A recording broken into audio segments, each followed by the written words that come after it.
Ryan, happy birthday. Thank you. Down here to your right. Where? I got you. This is a rematch, right? But that first fight obviously ended kind of in the weird way that it did. So Yeah. do you look at this as a continuation from that fight, or do you just think that first one kind of doesn't count? My perspective on it is just a continuation of that fight. Yeah, but it depends. However, who you are, how you view the sport, the incident, the fight. It's either a rematch or a continuation. For me, it's a continuation. So let's say this is a continuation. There's just been a pause in the action until now. What can you take away from those first 4 minutes heading into this Saturday? It basically, we just started getting warmed up. You know, we're very dry. We're still trying to feel each other out. You know, got a hold of each other, hit each other a little bit, felt each other's strength. So it was still partially in that feel-out session.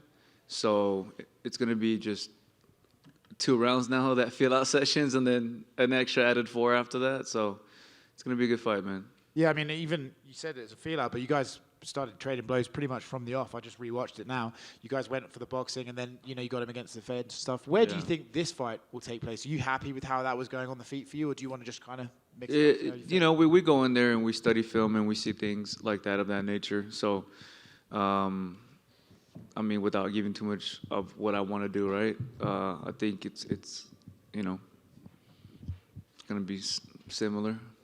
You expecting a banger on Friday? You think it's going to be a really good fight? It depends, man. It depends on what adjustments are being made. When you get in there, that's when you feel the differences in the chess pieces that one does in training to avoid what other one wants to do, right? So based off that, we're going to feel them out, see what happens, and then adjust. Is there a sense of the kind of... Are you extra content with getting this fight? Because can't imagine you want to train for a guy, get in the cage, and then have it end in that fashion. So are you happy that you're getting to run this one back? Yeah, it was interesting, man. Like you said, I was out for a while, and finally, when the doctors cleared me from everything, I was able to talk to my manager Tiki, and I said, "Hey, man, doctors cleared me. We're good to go." Talked to the team. I said, "How do I look?" Everyone said, "We're ready." And then we got into negotiations, and his name popped up. I said, well, there we go. Featherweight division's an interesting spot this day, right? It's more interesting. It just got shuffled last week, bro. What did you make of Alex's fight with Ilia and Ilia's win? Props to Ilia, right? He won. That was an impressive, very, very devastating KO he got.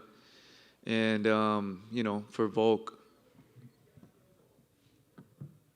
I'm trying to look at it just from both perspectives. Either Topuria's just game plan was really good, staying calm, moving back, throwing power punches.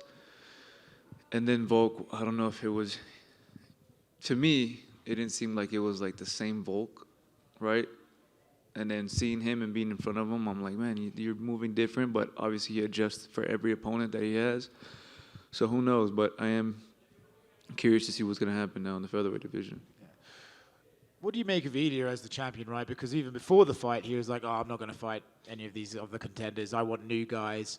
So he's almost ruling out fights with yourself, Yair, before the fight even happened. Then he did go on to win. He sort of doubled down at the post-fight press conference. Do you think that's just him sort of almost teasing you guys from afar, or what do you make of that attitude? I'm not sure, man. My answer to always that is we'll see. We'll see. Do you think the winner of this Saturday should get the fight with Ilia, or do you think Alex has deserved that rematch after such a long reign? We'll see. Hey, Brian, right here. Hey, got you. Hey, what up, bro? I've seen the term Rebirth on your Instagram consistently. I wanted to know if you could just give us the story behind that. I'm glad you asked. The Rebirth. The Rebirth is a nature process that the ego goes through. And it's something that felt very close to heart to me.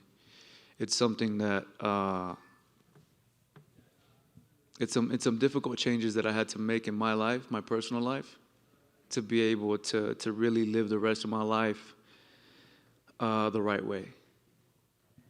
And for those who don't know, what the ego does is the ego lives for 70 years. At the 40-year mark, the ego loses the sharpness of its beak. The feathers aren't as good, and its talons are weak. So it has a choice. The choice is to die, keep doing what you're doing, living the way you are, or isolate yourself way up in the mountains, smash your beak against a rock till it breaks, wait till it grows back, then pluck your talons out, and then pluck your feathers out, and then stay in isolation till everything grows back. And then when that process is done, then the eagle can live the next 30 years of its life. And that process in nature is called the rebirth for the eagle. And that's something similar that I felt that I went through in my personal life, where I had to sit in isolation and face myself in a way that I never had before. And I had to just pluck away and just be alone for a long time. And now I'm here. I can obviously see the emotion when you're talking about this rebirth. When Volkanovski had lost to Islam, he had got on the mic and he was very emotional afterward. We'd never seen that side of him. Did you feel like that's something you can relate to of what you're going through right now? Not so much right now, but in the process when that was happening, it was painful, man.